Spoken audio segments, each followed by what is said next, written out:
ঘটনাটি চলন বিলকে নিয়ে। অনেকে হয়তো চলন বিল চেনেন, আবার চেনেন না। এটা একটা বিশাল বিল যেটা সিরাজগঞ্জের তারাস থেকে শুরু করে পুরো নাটোর জেলা জুড়ে বিস্তৃত। আর এখানে বছরের বর্ষা মৌসুমে পানিতে থই থই করে, আর যখন খরা মৌসুমে পানি শুকিয়ে যায় তখন প্রচুর ধান হয়। যেহেতু আমাদের এখানে সবার মূল চালিকা শক্তি এখান থেকে আসে, তাই ঘটনায় উল্লেখিত নামগুলো আর জায়গার নামগুলো আমি গোপন রাখছি। ঘটনা শুরু হয় বর্ষার পানি শুকিয়ে যায় যখন, তখন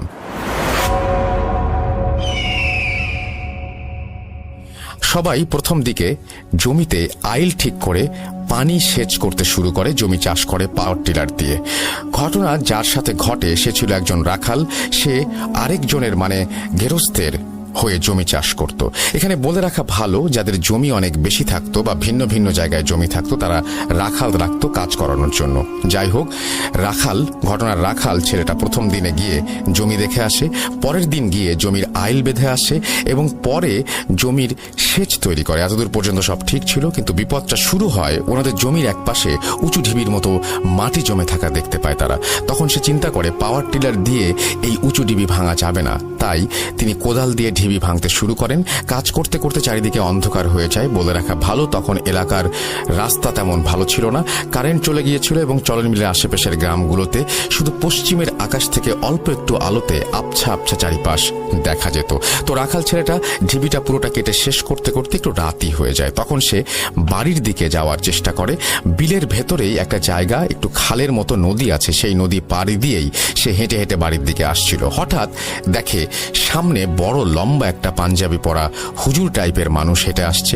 সে দেখা মাত্রই হুজুর টাইপের মানুষটাকে লম্বা করে একটা সালাম দেয়, তারপর পাশ কাটিয়ে যায়। পাশ কাটিয়ে যাওয়ার সময় অনেক সুন্দর একটা ঘ্রাণ এসে তার নাকে লাগে। তখন সে চিন্তা করে, বাহ, হুজুরের আতরের ঘ্রাণটা তো অনেক সুন্দর। এই বলে সে আবার পেছনে তাকায় দেখার জন্য, কিন্তু আশ্চর্যের বিষয় যে পিছনে সে কাউকে দেখতে পায় না। সেভাবে হয়তো অন্ধকার, তাই বোঝা যাচ্ছে না। এই ভেবে সে বাড়ির দিকে হাঁটা দেয়।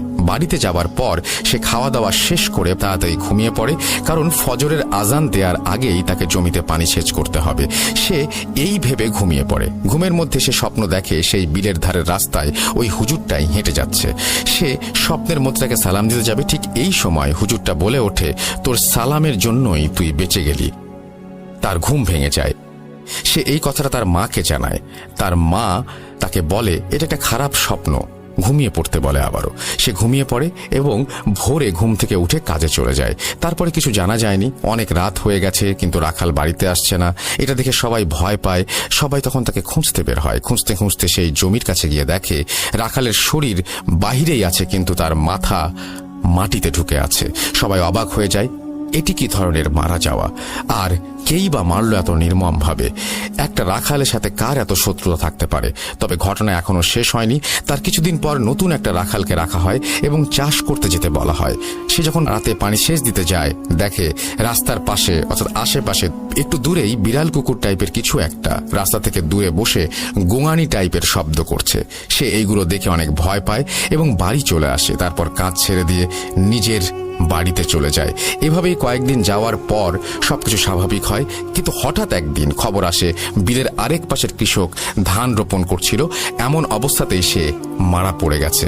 তার লাশ দেখে এমন মনে হচ্ছে যেন কেউ তার ঘাড় টিপে পেছন থেকে চাপ দিয়ে মাটিতে পুঁতে ফেলেছে। এমন প্রতিদিন দুই একটা করে মানুষ মারা যেতে থাকে এবং সেই ঘটনা শুরু হতে থাকে চলন বিলের চারিদিক থেকে। আমার মনে আছে আমার বাবা কাকু ওনারাও চাষ আবাদ করতো চলন বিলে। আমার আম্মু আব্বুকে রাত্রে পানি সেচ করতে যেতে নিষেধ করত। আরেকটা সমস্যা হলো রাত্রে ছাড়া খুব একটা ভালো পানি উঠতো না সেচ মেশিনে। দিনের বেলায় সেচ মেশিন রোদে অনেক গরম হয়ে যেত, আর এই জন্য রাত্রেবেলায় সেচ দেওয়ার প্রয়োজন পড়ত। যাই হোক, সবাই চিন্তা করলো 2-3 জন সেচ মেশিন চালু করে একসাথে বসে থাকবে, যেন কোনো সমস্যা না হয়। এমনভাবে কিছুদিন চলছিল। হঠাৎ একদিন কি একটা হয়, পানি সেচ করতে করতে 3টার মতো বেজে যায়। তখন চিন্তা করে আমি আমার জমির শেষ আইল দেখে আসি পানি পৌঁছাইছে কিনা, তাহলে সেচ মেশিনটা বন্ধ করে দিয়ে আসি।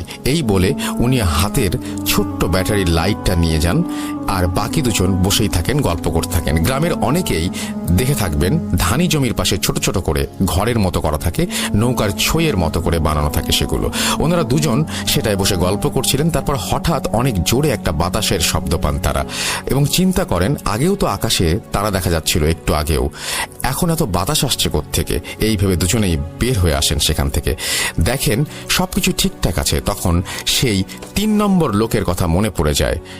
ওনারা তার নাম ধরে ডাকা শুরু করে, কিন্তু কোনো সাড়া আসছিল না। তারা তাকে খুঁজতে দুজন সেই জমির দিকে যায়। গিয়ে যা দেখে তাতে দুজনেরই জ্ঞান ছিল না এবং জ্ঞান হারিয়ে ফেলে তারা দুজনেই দেখে লোকটা তার জমির শেষ আইলের কাছে পড়ে আছে, তার মাথা কাদার মধ্যে ঠুকানো।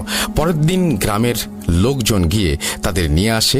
এরপর গ্রামের সবাই মিলে বিলে যাওয়া বন্ধ করে দেয়। পরবর্তীতে সব গ্রামবাসীরা চিন্তা করে এভাবে চলতে থাকলে সবাই মারা যাবে, এর একটা সমাধান দরকার। তখন অনেক বড় একজন আলেমকে নিয়ে আসা হয়। উনি গ্রামে এসেই বিলের দিকে তাকিয়ে বলেন, আপনাদের সমস্যা এই বিলে, তাই না?